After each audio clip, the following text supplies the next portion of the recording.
9 seconds to load on mobile. This is how slow the store was when the owner came to us. And they had already tried everything people usually suggest. Still 9 seconds.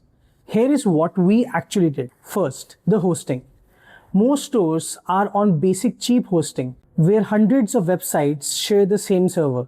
Think of it like a shared auto rickshaw. When everyone gets in, it slows down for everyone. We moved them to hosting built only for WooCommerce store. Load time dropped by 3 seconds just from this one. Second, the images.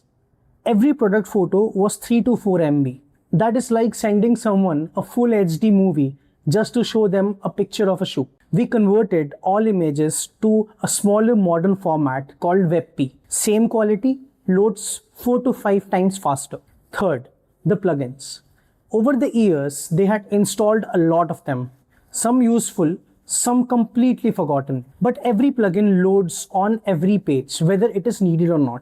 We removed the ones doing nothing and stopped the rest from loading on pages where they were not required. That is it. 9 seconds to under 2 seconds.